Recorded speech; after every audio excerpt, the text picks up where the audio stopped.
আমদানি করা জ্বালানি তেল দ্রুত কম খরচে খালাসে 2015 সালে এসপিএম প্রকল্প নেয় ইস্টার্ন রিফাইনারি লিমিটেড। লক্ষ্য ছিল সাগরের তলদেশ দিয়ে পাইপলাইনে জ্বালানি তেল সরাসরি তেল শোধনাগারে সরবরাহ করা। 2023 সালে প্রকল্পের কাজ শেষ হলেও নানা জটিলতায় কমিশনিং হয় 24 মার্চে।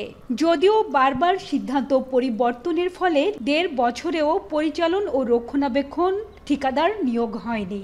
ফলে অধরাই রয়ে গেছে এই প্রকল্পের সুফল। এতে অলস পড়ে আছে 8,000 কোটি টাকার স্থাপনা। যদিও বিগত সরকার প্রকল্প বাস্তবায়নকারী চীনা প্রতিষ্ঠান চায়না পেট্রোলিয়াম পাইপলাইন ইঞ্জিনিয়ারিংকে G2G-তে এসপিএম পরিচালনার ভার দিতে চেয়েছিল। অন্তর্বর্তী সরকারও শুরুতে এই প্রক্রিয়ায় গেলেও পরে সিদ্ধান্ত পরিবর্তন করে আন্তর্জাতিক দরপত্র আহ্বান করে। যৌথভাবে দরপত্র দাখিলকারী নেদারল্যান্ডের ব্লু ওয়াটার ও China petroleum pipeline engineering company লিমিটেডের প্রস্তাব কারিগরিভাবে অযোগ্য হয়। আর পার্টামিনা ট্রান্সকন্টিনেন্টাল ইন্দোনেশিয়া লিমিটেডের আর্থিক প্রস্তাব বিপিসির সম্ভাব্য ব্যয়ের চেয়ে দ্বিগুণ হওয়ায় দরপত্র বাতিল করা হয়। চুক্তির মেয়াদ হলো আমাদের ফেব্রুয়ারি পর্যন্ত, তো তারপরে মেনটেন্যান্স তো আমাদেরকে শুরু করতে হবে। সেই জন্য আমরা এখন যেহেতু আপনাদের দাম যেটা ছিল সেটা হলো, আমি বলেছি আগে যে 51% আমাদের প্রাকৃতিক ব্যয়ের থেকে বেশি, সুতরাং আমরা এটাকে রিভিউ করছি নতুন করে এবং এটা আমরা পরবর্তীতে দ্রুতই ব্যবস্থা নেব। এদিকে ফেব্রুয়ারিতে এসপিএম এর ডিফেক্ট লায়াবিলিটি পিরিয়ড ও প্রকল্প হস্তান্তরের মেয়াদ শেষ হচ্ছে।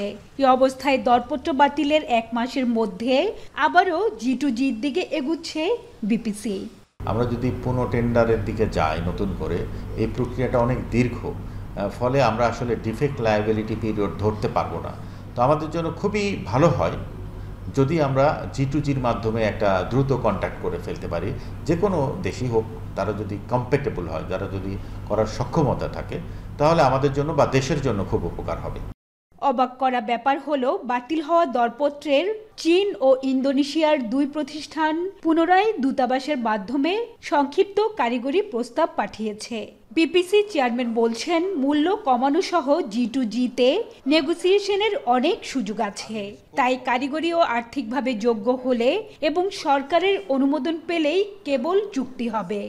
আমাদের যে চাহিদা, সেই চাহিদা অনুযায়ী ওরা যদি আমাদেরকে সরবরাহ করতে পারে, সেই অনুযায়ী যদি অপারেশনাল ফ্যাসিলিটিসগুলো প্রোভাইড করতে পারে, তাহলে কন্ট্রাক্ট হবে। যেহেতু উভয় দেশের সাথেই আমাদের কিন্তু MOU আছে, আমরা ইচ্ছা করলে করতে পারি। নৌবাণিজ্য বিশেষজ্ঞরা বলছেন, বাংলাদেশের এসপিএম চালানোর অভিজ্ঞতা নেই।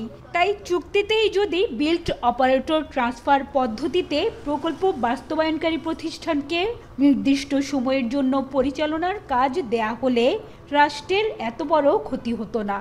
ইট is a very specialised work. এখানে অনেকগুলি টার্গেট দরকার হয়। আপনি কেমন একটা জাহাজকে এসপিএম রাখবেন যাতে ওয়ার উপরে প্রেশার না পড়ে, সেভাবে কীভাবে আপনি টাককে ম্যানুভার করবেন, it is huge amount of expertise. আমি মনে করি যারা করছে they should be bought back.